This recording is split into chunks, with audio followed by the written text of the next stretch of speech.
It's that time again. The annual conference of the American Society of Ag Consultants, otherwise known as ASAC, is going to be held in Fort Myers, Florida, this November 4th and 5th. Kurt Covington is one of 9 professionals who will address the conference. The other speakers who will cover a wide range of topics represent Florida Farm Bureau, Florida Citrus Commission, University of Tennessee Institute of Agriculture, National Ag Law Center, Risk Mitigators and Advisors, Tyler Associates, as well as the lead economist for dairy at CoBank, and myself, Chrissy Wozniak from North American Ag. The day and a half of presentations will be followed by ag tours on Tuesday afternoon at Echo Farms, one of my favorite places here in Fort Myers. Attendees will experience farming at its most creative, with unique demonstrations, plants, and techniques being used to help farmers and urban gardeners in developing countries. A second tour at Echo will showcase simple technologies that can improve food, water, and shelter for millions of people. A third tour of a hydroponic grower is also being planned. For more information and to register, visit www.agconsultants.org. That's www.agconsultants.org. See you there. Today's Ag Spotlight episode is sponsored by Energrow. Energrow's oilseed pressing system helps farmers crush their feed costs. The easy way to make fresh, homegrown, high-quality meal plus expeller pressed oil right on the farm. The fully automated Turnkey Crush Pro is easy to set up and run 24/7. To learn more, go to energrow.ca.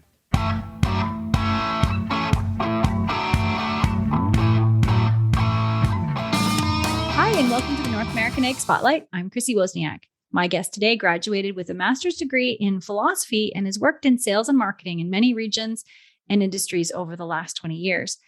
The potential for reducing chemical fertilizers, pesticides, and improving the quality of food led him to join Harvest Harmonics in 2016. It was then called Organic Earth Tech. Today, I would like to welcome Jim Kurtz. Welcome, Jim, and thank you so much for being here. Yeah, it's a pleasure. Thanks for having me. Yeah. So tell me about your background. How did you end up in a career in agriculture? Well, it's kind of been interesting. I think it's one of those full circle type of situations where both of my grandparents were farmers.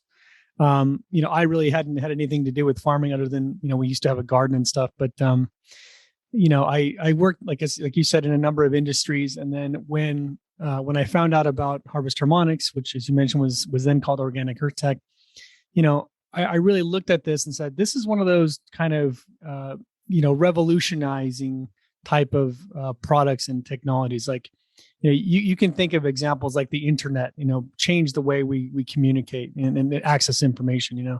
The iPhone changed the way we communicate in terms of having cellular devices, and Elon Musk is kind of doing the same thing. In fact, a lot of people are comparing us to him in terms of his impact upon the automotive industry and the space exploration industries.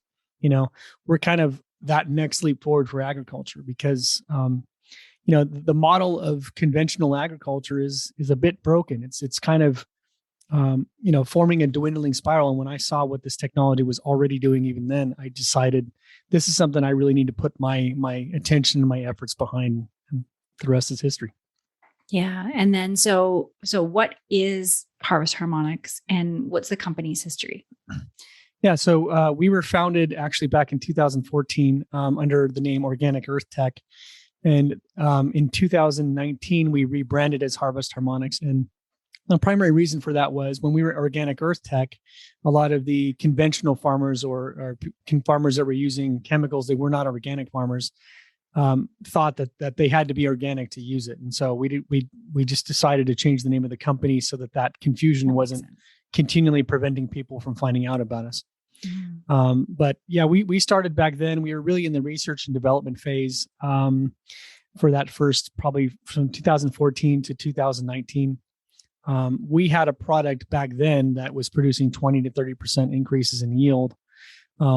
But we only had a flow rate capability of about 20 gallons per minute. So obviously that's not really going to work for most commercial agriculture. So in 2019, when that breakthrough finally happened where we can handle larger flow rates of commercial agricultural systems, that's when we really launched our product and started getting traction at that point.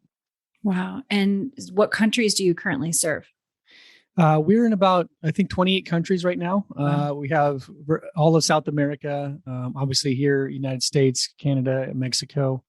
We have several countries in Africa, Australia, India.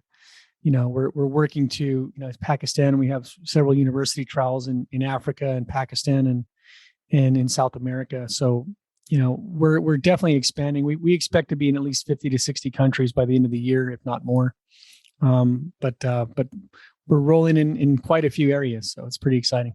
Wow. Yeah, that's really incredible. Especially given, it hasn't been that long. That's amazing growth. Yeah, well, it's actually, I mean, when you really break it down, because of COVID, like when we launched at the end of 2019, it was right in the middle of season for South America. So we got a lot of farms in South America already rolling because they were in the season. Everybody here in the States was saying, okay, this sounds really interesting. Let's talk about it right before planting, which is, right around now, March, April.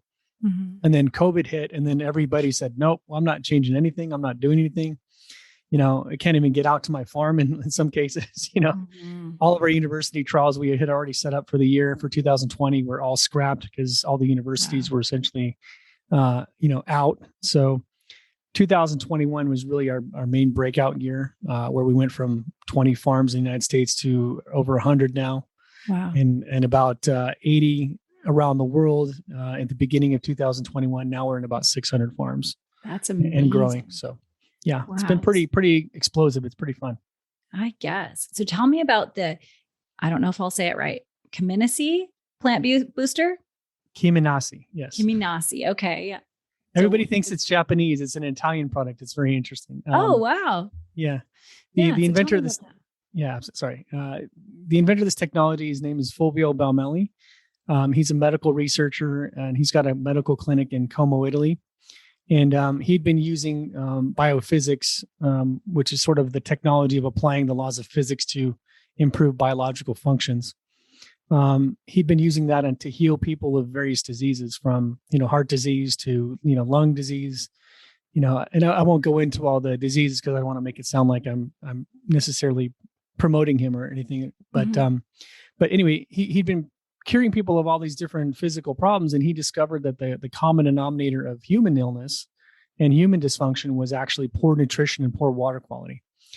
Everything can kind of be derived from that. So he said, well, as a medical clinic, we can continue to try to heal people, but we're never really going to improve or make an impact on the health of humanity just by healing people that come into our clinic. So he decided, I'm going to study plant physiology and work out a way to make plants more nutritious so that the food that we all eat is healthier. And that will, of course, reduce dramatically the need for the medicine and the need for medical intervention. So he started that, and really it's 23, 24 years now. But he really devoted his life to improving nutrition. So the Kyminasi Plant Booster is the word Kyminasi comes from the first two letters of his four children, Kia, Mia, Nathan, and Syrian. Oh, wow. He decided he wanted to be to make them the progenitors or to leave them a legacy. And so he named his technology after them. And he's got other technologies too. He's got, like I said, medical types of technologies. He's got a water treatment technology. He's got other things, but our company is forwarding the agricultural technology, which is the Kyminasi Plant Booster. That's great. And then, so tell me how it works. Like what is it? Yeah. So the product itself is an irrigation device. And we have different sizes of systems to accommodate any type of irrigation, from literally home and garden all the way up to big 2,600 gallon a minute systems. And what it is it's composed of microtransmitters that have been programmed with 3,000 unique frequency signals that are associated with healthy, productive plants. So the short version is his research. He really discovered that the photosynthesis process of plants is consistent across all plant varieties. So, but that photosynthesis, those individual biological processes have to be timed and aligned to each other in the same way that, let's say, an engine in an 8-cylinder truck, those cylinders have to be aligned and timed correctly in order for the engine to run. So So what he discovered is that if the plants are healthy, then those signals, those frequencies of their biological functions will be consistent and orderly. But when we have heat stress or insect pressures or funguses or diseases or these different stress factors, it alters the operation of the biological function of plants, and the frequency patterns get distorted. So our system is essentially reinforcing the ideal metabolism of plants through the use of the physical laws of harmonics. So we're basically like a tuning fork in music. We're retuning those biological processes in the plant, and it becomes much more resilient to those environmental factors. And it also helps dramatically increase the amount of energy output of a plant during the season. So wow. In most situations, plants are probably losing 30 to 50% of the available energy through photosynthesis because of all these factors. And our system is reducing that to almost zero. And so it produces tremendous results. Wow, that's incredible. And what kind of yield increase are we looking at using the system? Well, we have farmers. I mean, if you look at the real top end, we have farmers that are, doubling their yield or even almost tripling their yield. But on a consistent average, I would say farmers should expect 20 to 30% increases in yield. We're seeing that consistently across all plant types. You'll hit those 60, 70, 80% here and there. But, what I tell farmers as a confident expectation is you'll see 20 to 30% increases in yield for sure. Wow. And is this for any crop, or are there certain crops that work best? So far, it seems to work on every crop. We haven't really seen a crop where it doesn't work. I mean, obviously, non-photosynthesis crops like mushrooms or those types of things, it wouldn't necessarily work. I wouldn't expect it to work on those things, but every type of photosynthetic crop, like leafy vegetables, row crops, trees, grasses, grains. I mean, we get good results on all of those things. I know in some of your marketing material, it says it conserves water, and I understand it's using irrigation water. So how is it also conserving? Right. So what we're seeing in the soil itself is better water retention characteristics. So okay. Obviously, if a farmer's not irrigating, then our system would have to be applied in some way, like on a sprayer or something like that. Oh, okay. But assuming the farmer is already irrigating, what our system does is helps. For sandy soils where the water leaches through the soil, it seems to add organic matter and cation ion exchange capacity so that it actually retains that moisture more efficiently.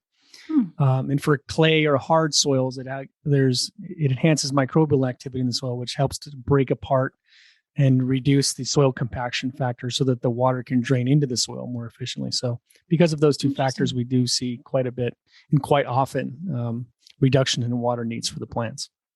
Wow. And so if a farmer decides to go ahead, what's the process for them to implement the system from beginning to end?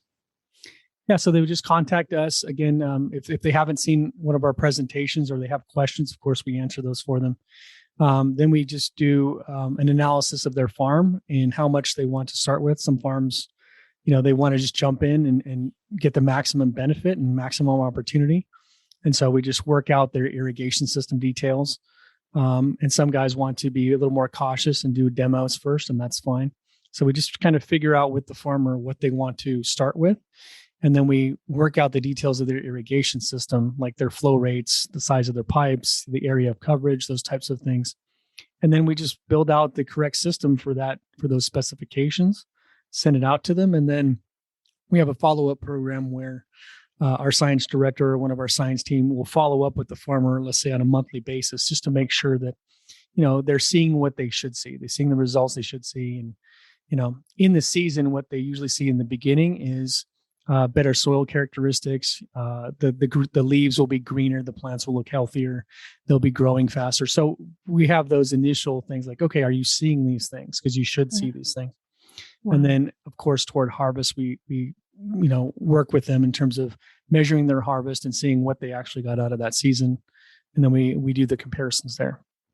Yeah, that's incredible. And, in this year, I think it's really important because of the high inputs, because of, weather, because of all of these things that are happening, to have some options open up is really great. I think this is a really interesting new technology that that can really help producers across the US and the world, it sounds like. Yeah, I mean, obviously we didn't hope for fertilizer shortages and high input costs. We're not necessarily rooting for those things, but again, we got into this with the understanding that the biochemical approach has been, unfortunately, it's sort of like you're shooting yourself in the foot. You gain production, but the microbial activity in the soil and other things, can get reduced by overuse of chemicals, and so. We developed this technology to sort of help farmers to reduce their dependence upon these things, just in the average course of doing business. And of course, now when you have situations where fertilizer shortages and fertilizer costs are through the roof and everything else, obviously there's much more need for situations and solutions like ours. Yeah, for sure. And in my opinion, there's no better caretaker of the earth than a farmer, right? They depend on the land. It's everything. But it also it comes down to the bottom line. So how is this increasing the farmer's profit? Good question. So, when we got into this, again, when I got into this, I knew my grandparents were by no means rich after farming for their whole lives. Mm-hmm. And, there's regulations and various things to try to force farmers to adapt to new ways of doing things. But we look at it like the farmers are the backbone of our civilization, right? Mm-hmm. All of our forefathers were farmers. All of the forefathers of any country is essentially farmers, so they're really the backbone of everything we build on top of that. So, we can't just make farmers the enemy. We have to work with them and say, how do we help you? Pardon me. So the answer to the question is, because our system is making plants more efficient at utilizing the water and resources that are available to it, mm-hmm. It will increase production on the back end side. So everything else being equal, you'll get more yield for those inputs. And because of the improved microbial activity and other soil building characteristics, over time, the farmers should be able to dramatically reduce how much chemicals and fertilizers and pesticides that they're using, which will, of course, reduce their bottom line on the input side. So we're looking at a solution that's just making the farm more efficient. And when you can do that, of course, profitability will follow. For sure. Absolutely. And what about cost? Is it, cost per acre, what's kind of that model? Yeah. So for smaller systems or smaller demos or small farms like greenhouses or those types of things, we have pre-made pipe fittings that they're based upon the flow rate of the farm, whether it's 75 gallons a minute or less. We have an introductory unit that costs $1,000 and that lasts for 2 years. And then higher flow rates require more transmitters to accommodate that. And so there's a structure depending on the flow rates for that. And then once we get above 5 acres, we usually just charge by the acre. And we have a commodity system, which is designed for more broad acre, large systems for like corn, soybeans, wheat, those types of crops. And then we have another pricing model for specialty crops like strawberries, blueberries, tree fruit, those types of things. Wow. So, and there's a few different cost structures depending on the type of crop. And we try to model it in such a way that we know the farmer is going to make a really good return on their investment, no matter what crop they have. So we just negotiate that with the farmer and work it out for them. That's great. And you said earlier that you can even supply to gardeners. So I'm a big gardener, and I just moved from Canada to Florida. So I'm learning. I thought it was a lot easier to grow things in Florida, but it is not. I just started a little food forest with bananas and papayas and pineapples and coffee and so many things. But so could somebody like me, I do have irrigation here. You pretty much have to. Right. So could somebody like me have a system like this? Yeah. Like I said, we have smaller devices that are actually all the way down to 3/4 of an inch, which you can just attach to the end of a hose. We also have slightly larger devices, which can be plumbed in if you have like an automatic sprinkler system or that kind of thing. They can just be easily plumbed into your irrigation line. And, if you want a greener lawn, you want to, you have a garden or a food forest or those types of things, homesteaders, those types of things. We have systems that can accommodate those and help out the little guys also. In fact, we're supposed to be having some meetings with guys that are interested in helping us distribute into Home Depot and Lowe's and the big garden chains. So hopefully that'll be coming up this year as well. Oh, that's amazing. And Yeah. so are you currently looking for distributors? Yes. So again, we're the corporate office. We're here in Florida also. Um, but we're really looking for those local dealers. So we want guys in California. We want guys in, different states that can actually go to the farmers and have those one-on-one conversations. And then we, of course, support the dealers as far as that goes. Internationally, we have, also dealers and other partners in various countries some of them are doing their own, sort of demos to make sure that they can see what they see on their farms or in that region matches what we see everywhere else. And they'll be jumping on board and introducing us to farmers also. And then from a country standpoint, when we open up new countries, we have an entire program called the 40-40-40 program to, hit the top 40 crops, the top 40 universities, and the top, the top influencers and government agencies and stuff to really help, really launch an entire country.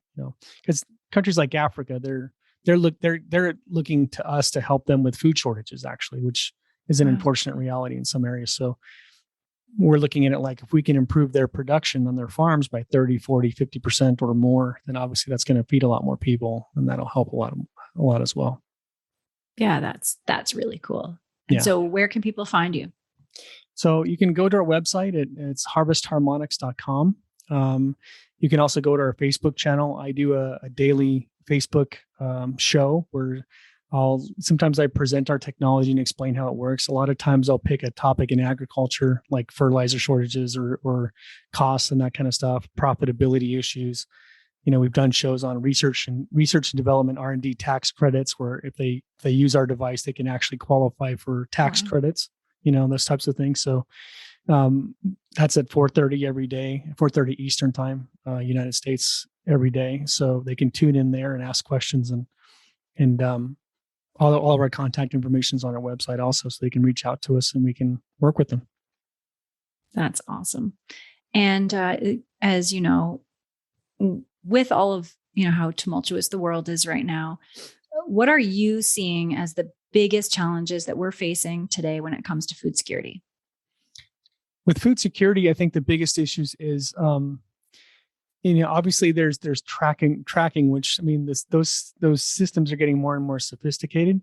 But I think the most important thing, which is not really talked about very much, is actually the importing of diseases or insects or other things from other regions, which are not indigenous to a certain area. For example, here in Florida, in the early 2000s, there was an insect called the Asian psyllid that came in through shipments and certain types of seedlings for citrus that were brought in as they were testing. But what happened with this psyllid is they carried a disease called it's basically known as citrus greening here, but it's a disease that basically kills citrus trees.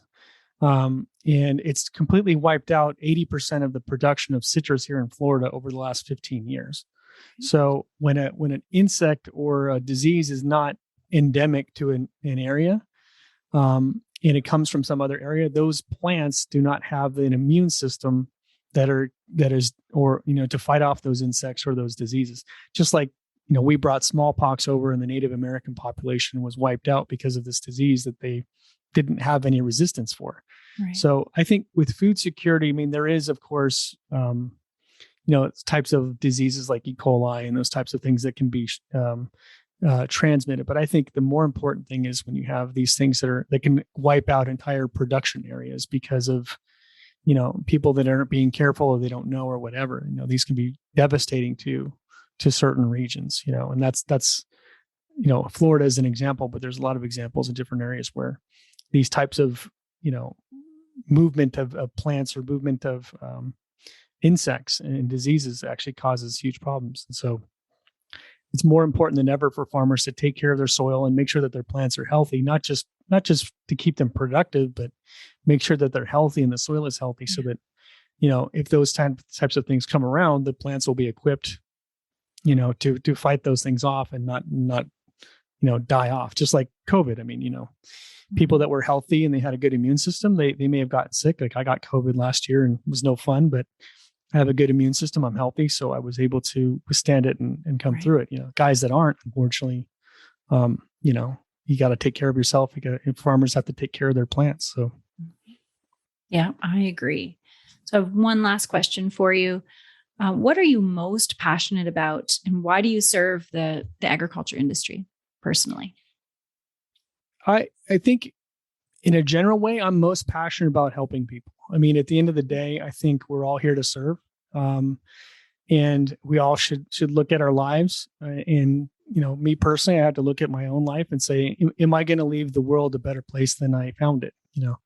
It's easy to get kind of wrapped up in, politics and, fighting with people or disagreeing with other people. And, all that's okay. But I mean, at the end of the day, we all have to look at how can we play the bigger game? How can we play a better game? How can we play a game where everybody wins and not just I win and you lose, and I think supporting agriculture is, again, as I said earlier, it's supporting the backbone of our civilization, and if we really take care of farmers and really take care of the quality of our food, then I think that's going to positively impact everybody. So it's not something that just impacts a few people or one political party versus another. It's helping everybody. And I think that was my passion, is I want to help farmers because their mission is to feed all of us, right?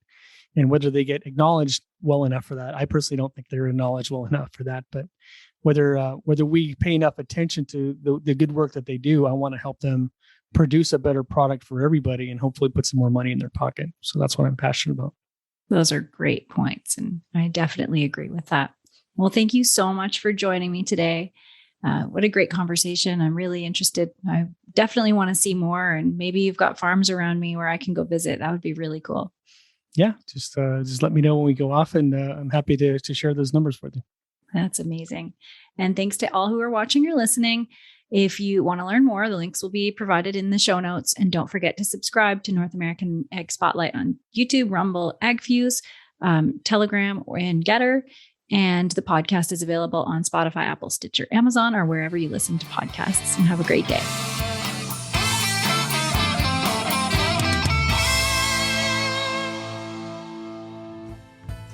Thanks so much for listening to today's Ag Spotlight episode, where we put the spotlight on people and companies doing great things for the agricultural industry.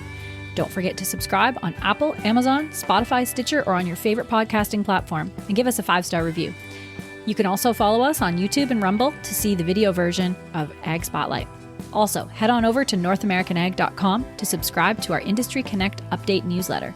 If you're interested in advertising opportunities, email us at connect@NorthAmericanAg.com. Thanks for listening.